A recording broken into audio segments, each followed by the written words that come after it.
Griffin family has a business legacy in Oklahoma that goes back 115 years. The family decided the best thing to do with that free cash flow is pool that into a company called Griffin Investments. A lot of talk about AI data centers consuming a lot of gas production. I mean, we are bullish when it comes to natural gas. We see the economic indicators that that's a fuel of the future. We're not speculating, we're not making bets. We're building a generational asset that's well diversified. It feels like we're taking a lot of the guesswork or the Wild West out of it and turning it more into a model-driven approach. Having high quality data is very important, especially in this market now where if you don't have access to the same data as everybody else, you're not playing the same game.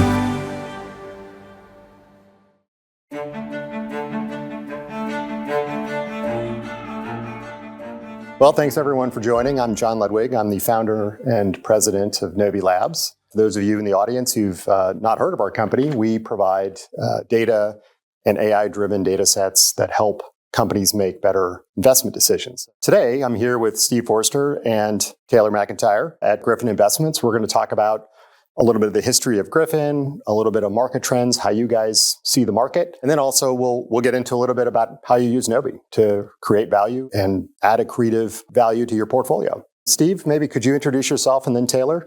Yes, thank you, John. Really looking forward to the conversation today. My name's Steve Forrester, and I'm the president of Griffin Investments. I've been with the Griffin family for over 38 years, and I've seen a lot of changes and a lot of evolution, and I'm looking forward to discussing that with you today.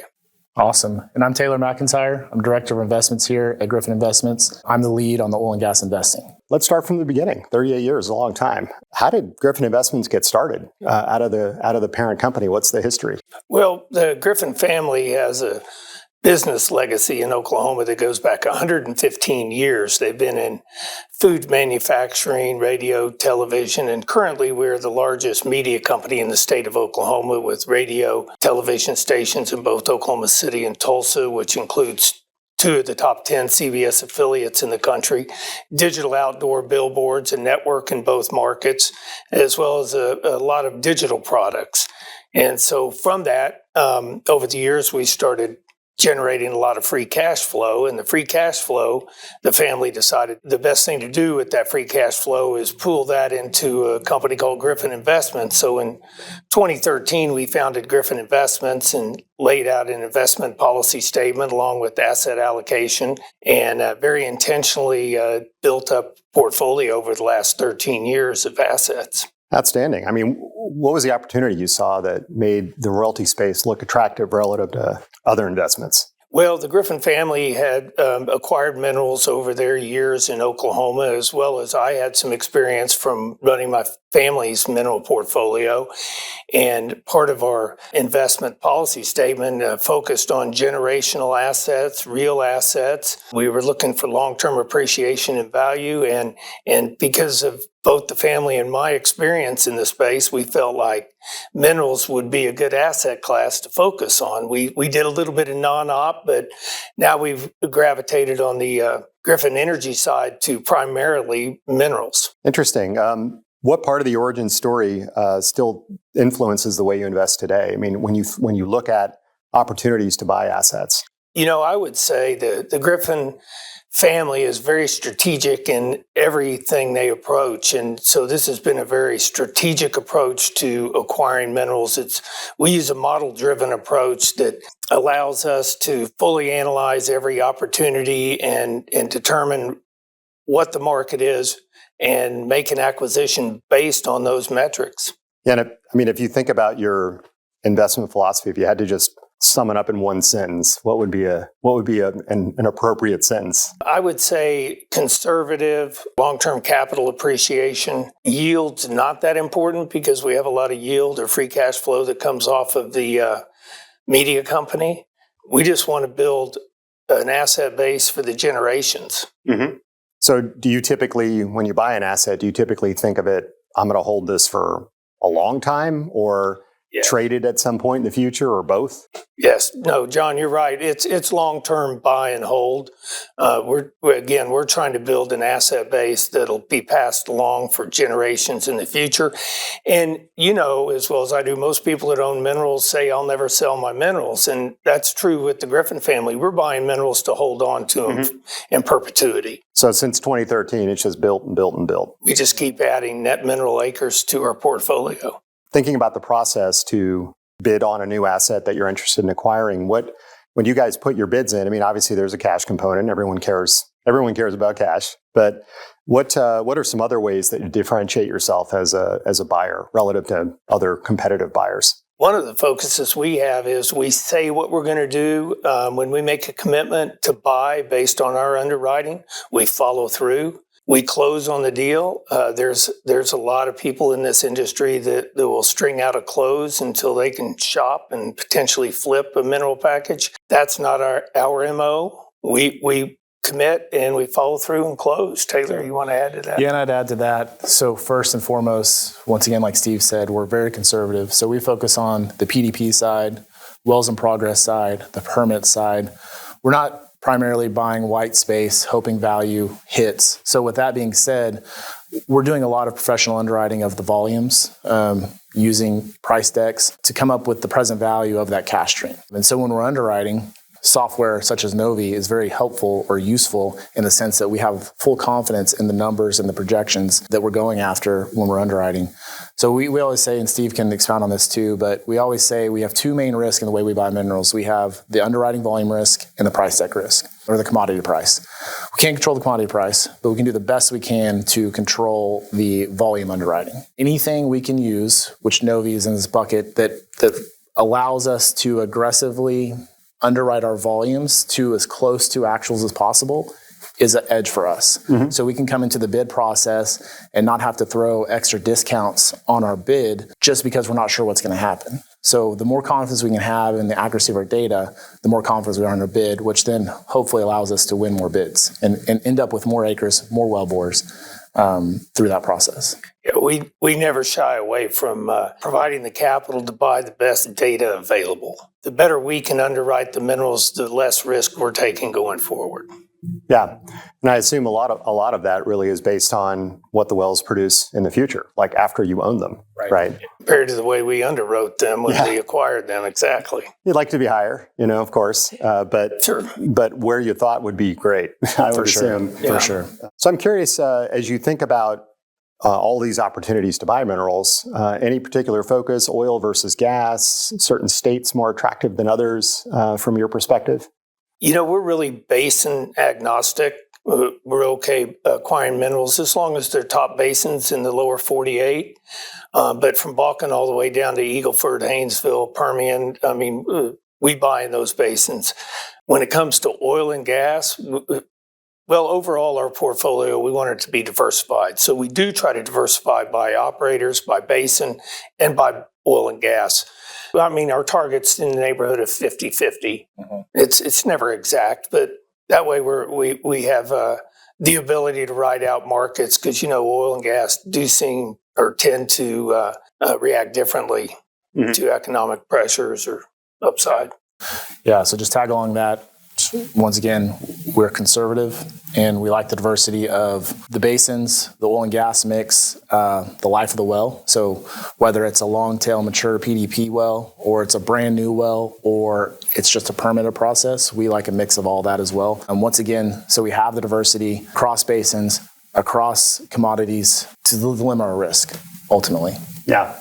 So there's in the market a lot of talk about AI data centers consuming a lot of gas production, and we certainly see construction commencing. We certainly see larger AI companies making long-term commitments to buy the power if it can be generated. And then there's LNG terminals, another potential future impact. Did either of those things, those big macro things going on, change the way you think about the mix, like oil versus gas? Do you consider, maybe gas weighted would be good if these trends continue? The demand goes up, therefore the price goes up. Does that weigh into your thinking at all, or you're underwriting purely based on the curve? We're underwriting primarily based on the curve. The upside, we are bullish when it comes to natural gas. We see the economic indicators that that's a fuel of the future that will continue to rise in price. So we like our 50-50 balance. We don't want to get out in front of our skis and put all our money in something we're anticipating and it doesn't happen. Diversification is so important for our portfolio. We still get really excited when we hear about the power plants and the AI and the gas production because we own a lot in the Haynesville, so it is exciting. But to Steve's point, we want to keep it 50-50 because we're not speculating, we're not making bets. We're building a generational asset that's well diversified. Yeah, I could see, there are certainly lots of people, betting on macro trends. I mean, I recently saw, Citadel, which is, I typically think of them as a hedge fund, and they just bought an a gas asset in the Haynesville, which I thought was unusual. That's kind of what prompted the question. I mean, they're obviously making a macro bet, but as traders, it's kind of what they do. Sure, they're speculating. Yeah. I don't think generational, wealth and continued cash returns is probably the biggest consideration, for guys like that. Well, considering a little bit more on, kind of the market trends, when you guys think about yourselves versus other royalty buyers out there, can you talk a little bit about biggest misconception about royalty and non-op investing now that people out there that don't do it every day like you guys do would have? So I'd say the market in general over the last 10 years and then even the last 5 years and every year thereafter is getting more and more sophisticated every year. There's more and more big players coming in with the nature of the resource plays with data that's available. It's a lot less of a wildcatting bet as opposed to systematically underwriting deals and systematically building a portfolio. And so that's what we've seen on our end, and that's what we've been doing is be able to kind of, if you're in 1,000 well bores, you might not underwrite every single one correctly, but on the whole, you'll probably get it pretty close to right. And so that's what we're seeing, and that's where the data sources really matter. And I feel like it's becoming, if you don't have access to the same data, you're not playing the same game. And us on the side, the conservative side, once again, we're not speculating, we're not wildcatting, we're not hitting white space. It can really be a differentiator of how many the bids you make deals on, how many you can end up winning and getting those assets. Yeah, and I don't want to overlook the fact that we're buying PDPs based on a low two-digit net present value of future cash flows, but we're also looking at future technology and recompletes and additional infill wells that will drive our IRRs in the future. And so the more we understand about that potential, the more valuable it is to us for the long-term generational aspect of the asset. Yeah, that makes sense. I mean, along those same lines, when you are looking at making an investment, let's just say, make it simple, there's 100 wells. And let's say the average age of the well is 1 year versus another 100 wells, and the average age of the well is 3 years. And let's just say all other things are the same. Is it more attractive to you to have less weighting towards younger wells, which, means they're younger, they have more production, especially horizontal, they're older, maybe a little bit more durable? Do you think of it differently if you were to view two assets that were otherwise equal relative to the young well versus old well mix? I would think of it in terms of our portfolio, where our portfolio is currently constructed. If it's 100% young wells, we would probably want that older well mix, and vice versa. But once again, I think when we're looking at the data, it's where are those wells? What's the quality of the rock? Who's the operator? What's the quality of the data that we're getting on those wells? How hot is that basin right now? Or are we going to have to pay for something extra in one that we're not going to in the other? All those things factor in. And then once again, if we're looking at this as a long-term view, today there might be one package that's more attractive than the other based on the current cash flow numbers, but the other package might have a lot more upside available. Over the 10-year period, that's actually a more attractive package. So there's all those things we're looking at when we're going through this, and Novi definitely helps us to be able to analyze those and think through those and help get us to the decision we're looking for. If we're looking at flush production, there's obviously more risk. And so the better the data is, the more comfortable we get with underwriting flush production. If you're into long tail production, you're taking some risk off the table, but you're also taking some upside off the table. So data is so important to us. Mm-hmm. When you look at a portfolio, do you also consider what if there's permits or work in progress wells, how much do you think about who the operator is in terms of that production getting delivered? Yeah, I mean, I think it's a big deal. We all know not all operators are created equal, not all rocks are created equal. It's just something you need to be aware of, right? This operator maybe fracks their wells a different way and their wells come on stronger. This operator, maybe they don't frack in the same way and they're more steady. And there's just, when we're talking about discounted cash flow and bringing that back to present value, all those matter when that cash shows up. So that's how we look at it more in the sense of not this one or another, but what are the unique attributes of those operators? And how are the operators capitalized? The better the balance sheet, the more likelihood is that they're going to be able to drill additional wells and develop that acreage underneath those minerals. So not looking necessarily at permits, but just 5, 10, 15 years down the road, because these are generational assets for our portfolio.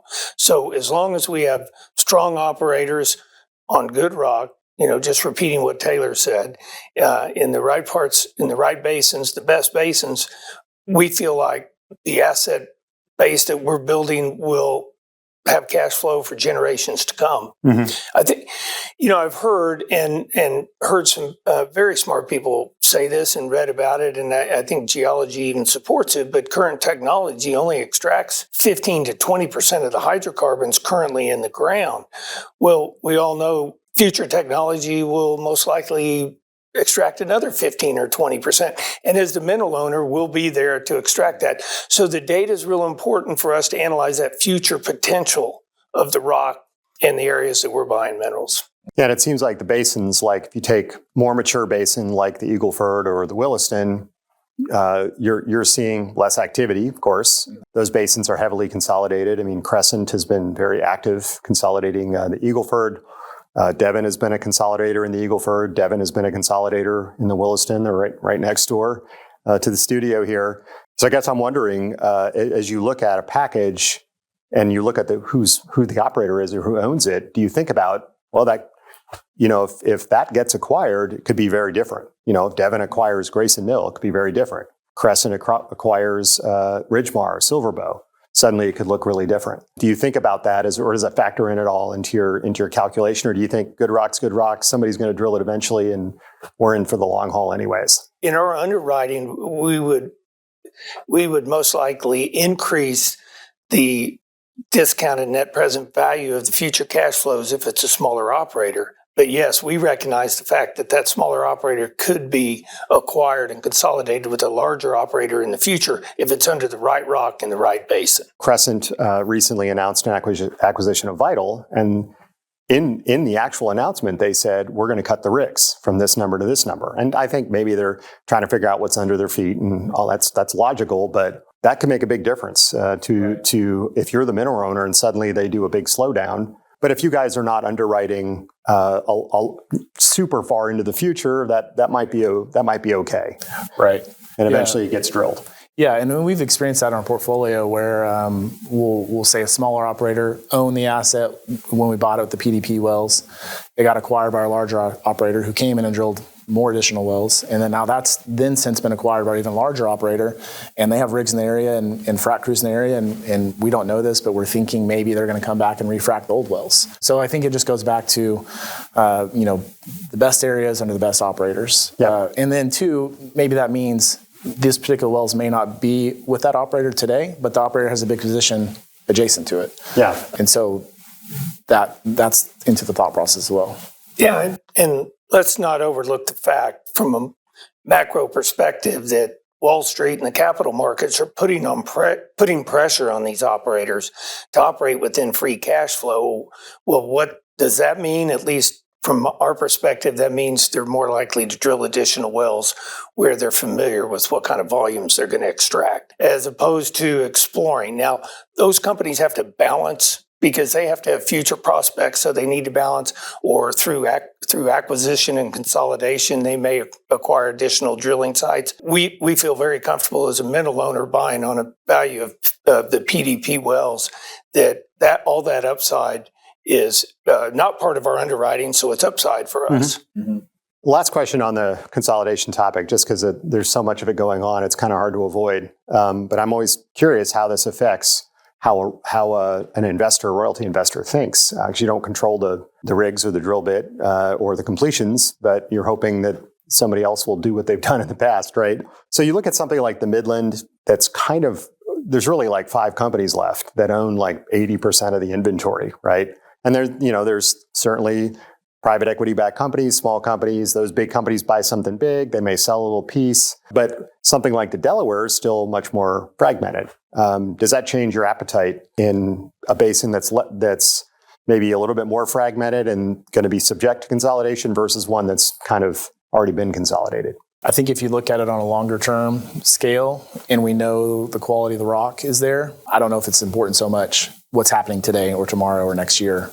Just as we want to have these legacy, long-term generational assets. And if in both those places, both high quality assets. So if we can own whatever we can own there, I think that's a plus. And we tend to focus our acquisitions on portfolios that are amassed by aggregators. So we're dealing with those aggregators you're talking about, and we're buying from them. And that's why it is a very intentional, model-driven approach. We aren't going out and soliciting minerals from farmers and ranchers, nothing against them, but they aren't as sophisticated in their understanding of the valuations. And so that's where our focus is, on the aggregators. Suppose they're trying to generate their own family wealth long term. Sure. So, and they have long memories. They may have been offered a big number of years ago, and the market shifts, and they don't want to shift. But aggregators know when the market moves that their value of their minerals go up and down as the market moves. If you kind of look at the royalty space in general, there's been a few relatively high profile publicly traded royalty companies. So a good example is Sitio, who recently sold their assets to Viper. How does that affect the way you guys view, if you're looking at a package and you know that they're bidding and they have access to public company capital, public company stock? Does that affect at all your position on the likelihood of acquiring the asset? Do you think it changes anything? It changes in the sense that there's a certain deal size we stay away from. Because we can't compete with those guys. They obviously have more resources, more technical expertise than we do. So we live in a deal size that's kind of, I wouldn't say under the radar of them. It's just, it's not big enough for them. Sizable to us, sizable in the mineral world, but not to their scale. And there's less competition in that space. So it's a better buyer's market. And larger you get, the more you have to compete with public money and private equity. So we found our niche. Yeah. Well, public companies have different requirements, right? You guys are generating long-term wealth. They are not. It's the next quarter, the next year maybe that they're thinking about. So they kind of have to feed the monkey, if you will, right? They have to buy assets that are big enough to be material. So it's almost like, it seems like Griffin operates above I'm calling individual landowners and ranchers and farmers and stuff, above that market, but below the threshold of being material for a public aggregator. I'm curious, Novi recently wrote a piece on what we call the 3 eras. So the 3 eras in our view were early shale, before we hit price shock number 1 in 2016. And then there was a 2016 to 2020 period where returns were not great. They were kind of mediocre, at least from the operator point of view, which of course influences how their investors think of them. And then there's been the post-COVID era, 2020 forward, where it seems like there's been a return to free cash generation. Is that beneficial, for you guys as an investor, just the general mode of operation of these companies today, where they're focused on returning cash to shareholders, which ultimately results in more profitable wells? I'll go back to what I said earlier in terms of if they have to operate within free cash flow, then there's a focus on development as opposed to exploration and moving outside of the current known geology. And so that is beneficial from a mineral owner standpoint and a royalty standpoint. I think long term, you want exploration and you want new areas to be developed. And we'd be buying those on PDP as well and benefit from that future drilling. No, I'd say it's filtered down for sure. We experienced a major shift in COVID to where we feel like pre-COVID, and I think it kind of goes along with the operators, but it's a little bit different, but we had to pay for upside in the minerals. You couldn't buy just on PDP, or we couldn't buy on PDP. We had to pay for that upside, and then that upside may or may not materialize. Post-COVID, kind of the same thing. It went to this, focus on free cash flow. The incentives were the incentives changed, and we were able to buy on PDP, just basically discounted cash flow, is how we've been able to purchase since then. Now, granted, we've been targeted in what we're looking for, and not to say that the other modes don't exist anymore, but that's what we've been able to focus on, and we've really been able to capitalize on that shift in the market. We feel like it was a major shift that we felt, and we were able to buy this way, which really suits our style of investing, the conservative long-term model. Yeah, that makes a lot of sense. One other kind of market question for you guys. As you look at, I know you're willing to look at any basin and you're interested in creating differentiation in your portfolio. Have you seen the bid-ask spread to be the same as it was a year ago in the Permian? A little bit worse, a little bit better? Obviously, a lot of people competing there. I'm just sort of curious if you've seen any shift in that basin. The Permian's tough. We all know that's probably the most competitive market there is. And you do have to pay for upside there, but rightfully so, because it's materializing time and time again. So I would say I'm not sure if the bid-ask spread has tightened or worsened, other than the market itself has over time become more sophisticated. The market over time understands what those PDP wells are worth. The market understands what those upside wells are worth, what the PUDs are worth. And I guess with consolidation, you could almost put your own timing mechanism on when those PUDs are going to be drilled. And so I'd say if anything, the bid-ask spread might be tighter, just because all the market participants understand where the value is and how to calculate that value. And it just comes down to, okay, well, what kind of timing are you putting on those PUDs, or what price stick are you using, what EURs are you using, which is all data-driven, which goes back and speaks to the sophistication of the market. Kind of a related question. Last one I'll ask about consolidation, I promise. It's just an interesting topic right now, particularly in the Permian. Do you think companies like Diamondback, rolling Viper back up underneath Diamondback, Viper being a major buyer, obviously that changes the returns pretty dramatically. Like, they're going to think of returns inclusive of the royalty portion of the return, which of course is going to affect their behavior. I'm kind of wondering, do you guys see companies like that are major operators, but also operate large royalty portfolios? Are those things a little bit less attractive to you guys, just because they're going to be able to pay more, justify paying more because of this sort of roll-up effect it's going to have on the overall company? Yeah, I wouldn't say they're less attractive. It's just it's harder to compete. Yeah, it's really hard to compete with the operator of the wells when you're bidding on the minerals. But with that being said, too, the scale that they live at, there are still opportunities to be had at a lower scale, just not at their scale, I guess. So similar to kind of the royalty aggregators, same kind of story, right? Right. For it to be material to them, it's got to be above a certain threshold. So you guys operate, regardless of who's bidding, you operate at a different scale. Correct. Yeah.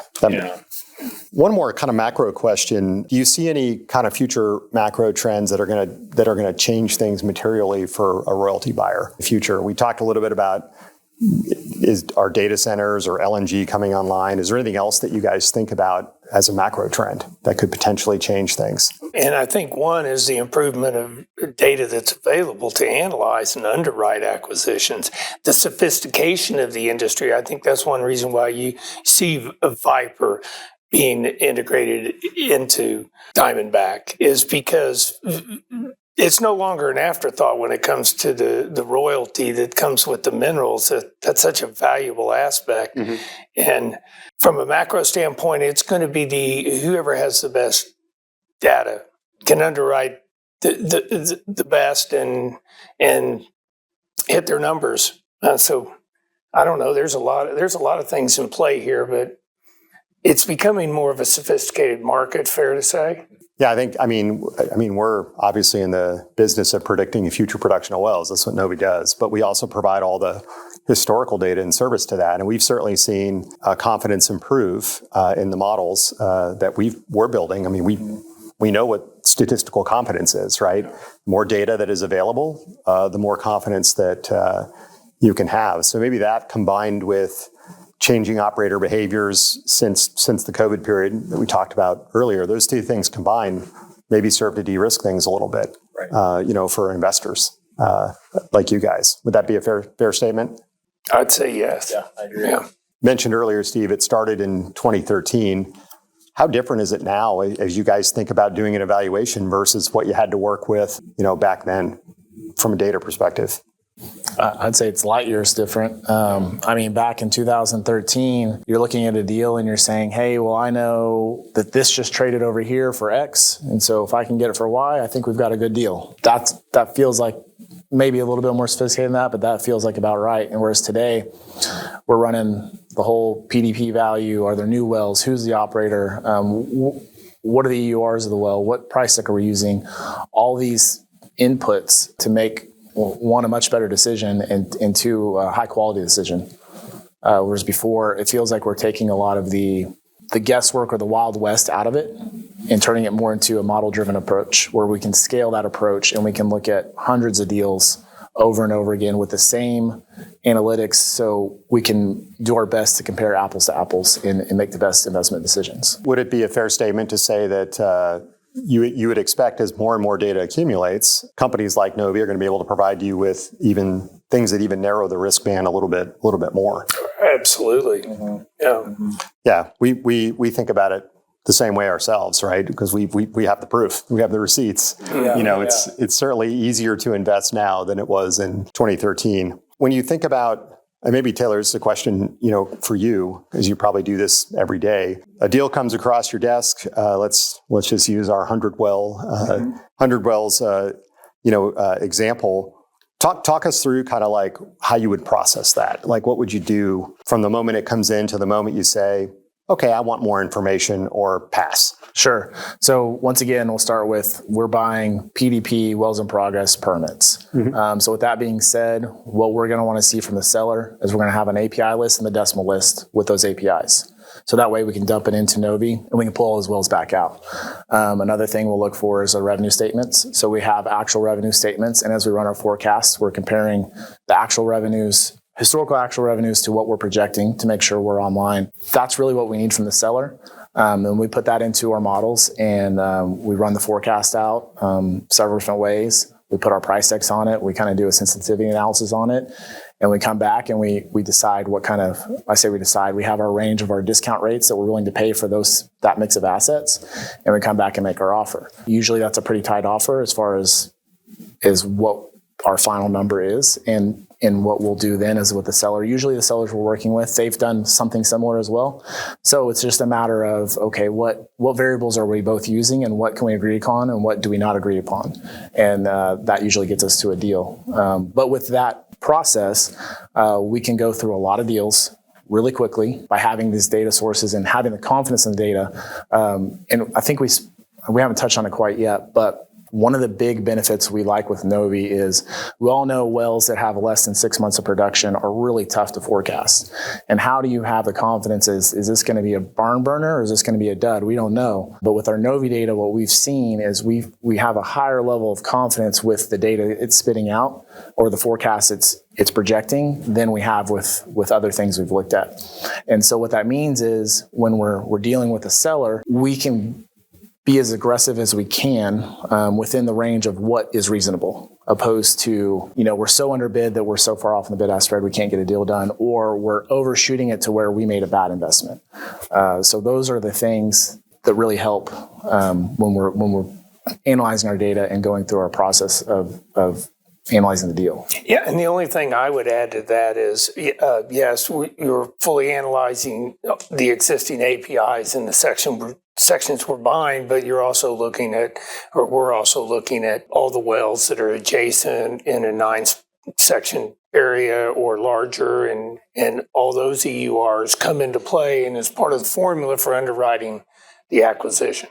Right. And two, I'd say, when you're looking at a large complex deal, 80 to 90% of the data is for the wells is going to be pretty easy and pretty simple. It's that last 10% is what gets you the deal done or not. And how can you analyze and process that last 10%? And that's where confidence in your data, having high quality data, and being able to have confidence in making bids on that data comes into play for us.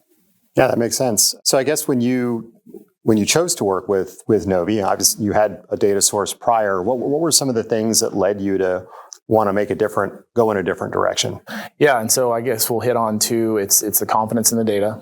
and maybe you can speak to the actual data sources and how the technicalities of how it all works, but the confidence in the data, the ease of the use, and the ability to quickly analyze our packages and spit out or turn around and answer out the door. Those were key for us because we run a lean team. We like having a lean team, and being able to take a large volume of deals and high grade those deals and build out our portfolio is key to us. And Novi definitely has helped speed that process up, especially on that last 10%. Those are the ones that can add days to your analysis. And if we can shorten that time frame, that helps us just get more deals through the door.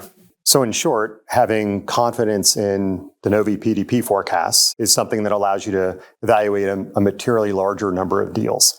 Correct. Yes. Because then what's that confidence when we see the number that comes out and it's close to what we kind of expected that number to be? It gives us, we can move forward with that opposed to something looks off here and we have to dig through and find out what that is. So I know in the past we've talked about, Taylor, we've talked about you observing situations where looking at a well's forecast and it's not declining properly, and then you have to double click on that and go way into it to figure out, well, why is that? Because it can't have a 2 million barrel EUR, right? That doesn't seem likely. Are you finding you see less of those situations in your use of the Novi production data and Novi forecasts? Yes, and this goes back to, let's say, our wells that are less than 6 months old. With that, with software and algorithms and the formulas, there's limitations there, and it can throw out a 2 million barrel EUR, a 20,000 barrel EUR, and we both know both those are wrong. But what I've experienced with the Novi data is that range is much tighter, where we can look at it and say, okay, yeah, that passes the eye test, and if we need to dig in, we can dig in,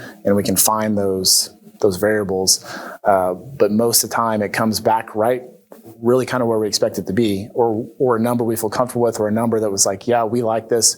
Maybe it tweaks up or down a little bit, but it's generally spot on. Mm-hmm. And that's been a huge time saver for us. And once again, it's the confidence and efficiency that builds on that. And then the more opportunities to run through that model, and the more we see that, obviously, the more confidence we get. And that's been really helpful for us. So in summary, it's all about speed and accuracy, and Novi enhances both of them.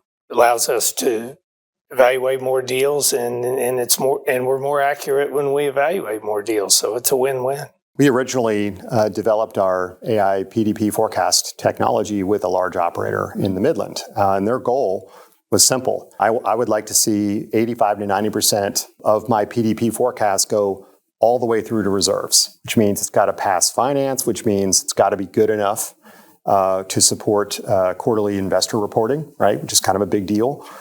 Pioneer was drilling enough wells at that time where 30% of their production volume in a given quarter was wedge, meaning from wells that were just coming online. Hence the extreme focus that we put on the young well performance for these models. And then the other big thing, and this is kind of something that took us more than a year to get right, is tuning the forecast such that we miss as small as possible. Putting guardrails on it that recognize, dips in production volume that aren't likely to stay as a dip. It's gonna return back on curve, and spikes. So we had, I remember this like it was yesterday. We had lots of wells, probably 15% of wells in any given run we were doing. And there were thousands of wells when we were building this technology. About 15% of them were spikes or drops. Guardrailing things such that we don't jerk the forecast too far up or too far down based upon these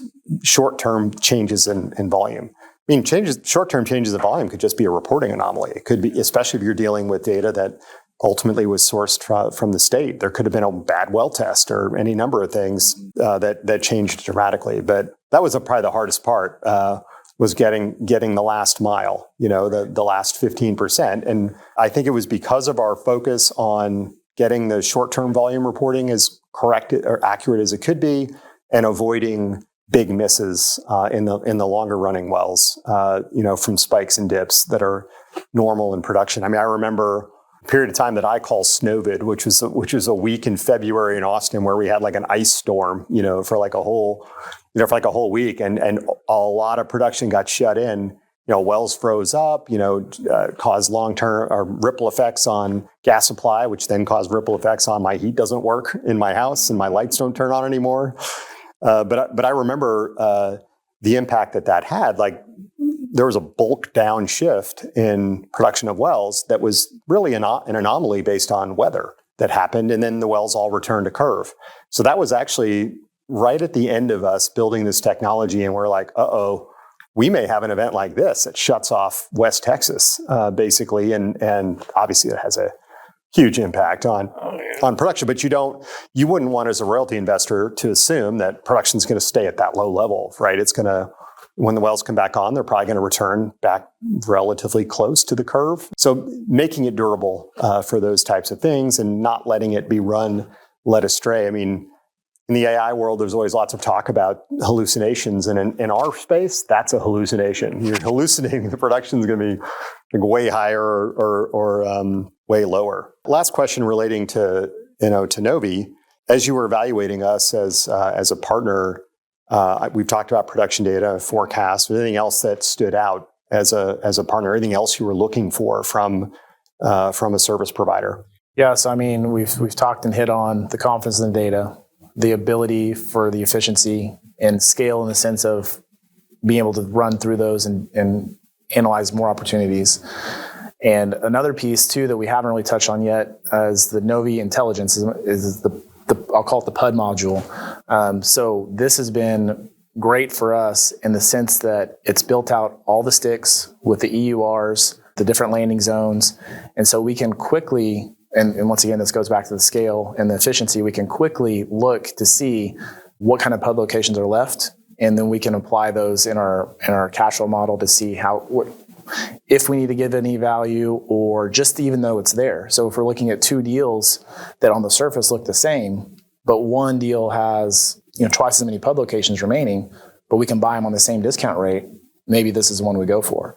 So once again, it's a way to high grade our deal flow and to eventually or hopefully acquire better and higher quality assets. So even though you may not be giving underwriting credit to the non-WIP and non-permit locations, knowing that there's a lot of them affects the way that you think about the upside. For sure. Even if it's not quantified in your model-driven approach, as Steve said earlier. 100%. Yeah. And just one quick thing that kind of separates Novi from other software offerings, and that is so often it's approached as a transactional relationship as opposed to a personal relationship. And maybe I'm stretching it with personal, but here we are sitting here doing a video with you as one of your clients and you're a vendor. And that's very much a personal relationship as opposed to just a vendor-client relationship. So the personalized service is well appreciated by us. Well, to tag along on that too is the support that comes along with it. When there's been issues issues isn't the right word, but when I've had questions or need to know how to work a certain module or how to do this or that, I've gotten one, a very quick response, and two, a very thorough response every single time. And so I think that speaks to the personal relationship. It's not a transaction. It's very obvious you guys do not treat these as transactions, and it's noticeable in the client service side. Yeah, that's much appreciated. We try really hard in that space, and I think similar to the oil and gas space, we sort of are differentiated, I think, by people wanting to have a different experience working with their vendor. So instead of a price increase every year, and that's the only time you ever talk to somebody from the company. And if you file a support ticket, there's a long time. We're trying to differentiate on our service, of course, and we're smaller than our competitors. But I try to make sure the company continues to act as we did when we were 5 people in a garage. We're 40 people now. We're much bigger, but still a lot smaller than our larger data subscription type companies. So matters a lot to us. And we think of our success as a company, we measure it by revenue, just like you guys would measure your performance with return on your portfolio. But there's also other things that differentiate you as well. Are you easy to deal with commercially? And this The space has been bought up. I mean, our biggest competitor just got bought by another private equity firm, right? Mm-hmm. Private equity firms have playbooks, and they've been owned by 4 different ones that I can remember. Each time, focus changes. I think we've tried to be at least consistent with how we've dealt with customers and the level we put into support, regardless of how much somebody's paying. We think of it like every customer one is a customer one, hopefully for a long time. Same as your view on the royalty space. And we look at it, if we do a good transaction, just like probably the same with you guys, do a good transaction with a customer, then they're going to think of us first when they go to a different company or, whatever. So those relationships matter. Every one of them matters for us. So that's just, I think something we try to do a little differently. Well, your culture is definitely reflected in your the way you operate. So we see it. So you're being successful in that objective. Thank you. That's great. Last thing, one future question, and then we'll call it a wrap for today, guys. Do you have any advice for other anyone looking to be successful in the royalty space? Maybe 3 things you guys have done that has led to you getting where you are today from starting 2013. First thing I'd say is don't bid on anything. Just let us take care of it and leave the market to us. Would you like to say anything? Yeah, well, I think, I think paying for your data is important. Having high quality data is very important, especially in this market now where it's becoming more and more sophisticated. And if you don't have access to the same data as everybody else, you're not playing the same game. And I think that's a huge piece. And I think that's my biggest takeaway as we go into this kind of next phase of technology, I think that's going to be more and more so. Well, I think we'll call it a wrap for today, guys. Thank you very much for your time and sharing your beautiful studio here to have this discussion today. And look forward to seeing the results. Thank you, Awesome. John. Appreciate it.